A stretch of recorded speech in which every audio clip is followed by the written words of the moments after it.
Britain की संसदीय शासन प्रणाली की विशेषताओं के अंतर्गत गत व्याख्यान के क्रम में मैं आज आपको पुनः बताना चाह रही हूँ कि संसदात्मक शासन प्रणाली में कार्यपालिका का अनिश्चित कार्यकाल रहता है। अर्थात संसदात्मक शासन प्रणाली में वास्तविक कार्यपालिका अर्थात मंत्रिमंडल का कार्यकाल निश्चित होते हुए भी अनिश्चित रहता है। इस व्यवस्था में अविश्वास प्रस्ताव की सहायता से व्यवस्थापिका मंत्रिमंडल को अवधि पूर्ण होने से पहले भी पद से हटा सकती है।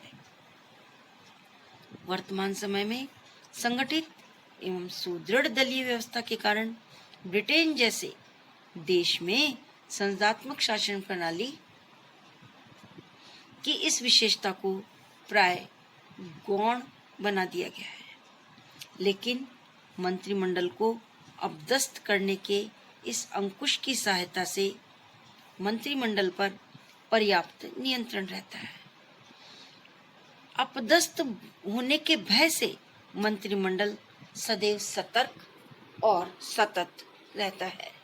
यदि व्यवस्थापिका के पास नियंत्रण का यह साधन न हो तो कार्यपालिका न केवल सर्वशक्तिशाली हो सकती है अपितु अपनी मनमानी करते हुए निरंकुश भी हो सकती है।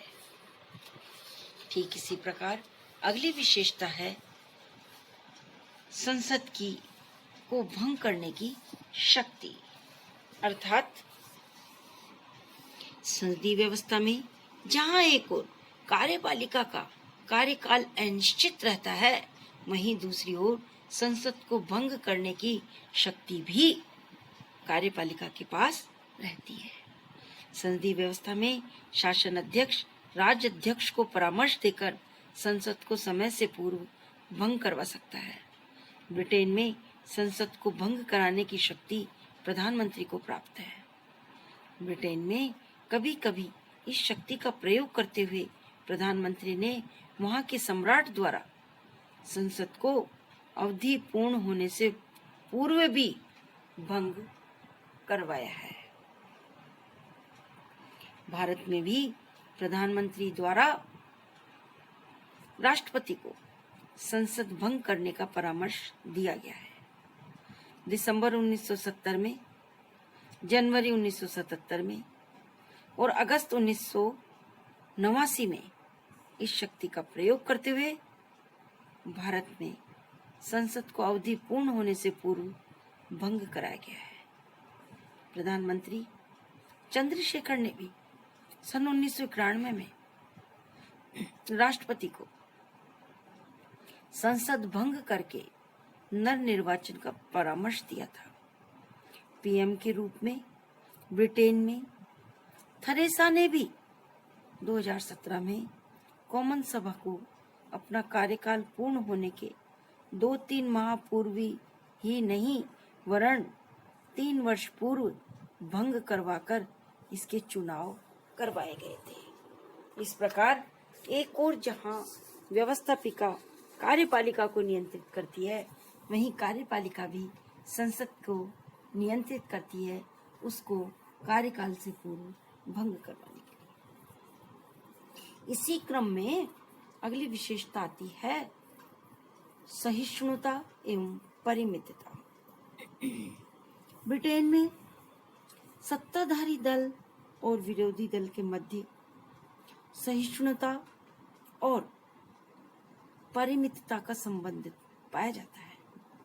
संसदीय व्यवस्था में कार्यपालिका और व्यवस्थापिका को आपसी सहयोग, समन्वय और सहानुभूति से कार्य करना होता है। यही तो ऐसी व्यवस्था है जिसमें अल्पमत से बहुमत के निर्णयों को स्वीकार करने और बहुमत से अल्पमत के विचारों का आदर करने की अपेक्षा की जाती है। ब्रिटेन में बहुमत और अल्पमत अर्थात सत्तारूढ़ दल और विरोधी दल मिलकर कार्य करने का प्रयास करते हैं। राजनीति के खेल को की भावना से नियमानुसार खेलना और एक प्राथमिकता बन जाती है। इस प्रकार हम सारांश में कह सकते हैं कि ब्रिटेन की संसदीय शासन प्रणाली के अंतर्गत कुछ ऐसी विशेषताएं हैं जो कि इसे विश्व की शासन प्रणालियों में अपना महत्वपूर्ण स्थान बनाने में, एक तरह से वर्चस्व स्थापित करने में अपना अनूठा योगदान देती हैं।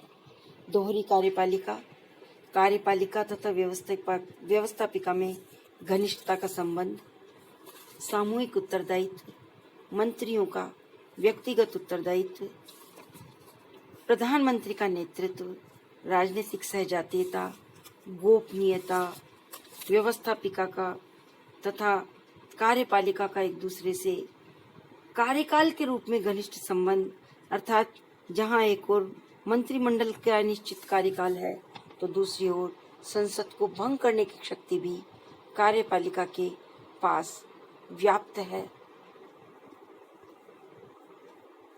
इसी प्रकार सहिष्णुता एवं परिमितता, अर्थात एक तरफ सत्तारूढ़ दल, दूसरी तरफ विपक्ष, दोनों मिलकर शासन का कार्य संभालते हैं, जिससे कि न तो सत्तारूढ़ दल निरंकुश हो सकता है और न ही विपक्ष आंख बंद करके बैठ जाता है। वो सदैव जागरूक और निरंतर शासन को सतर्क करता रहता है।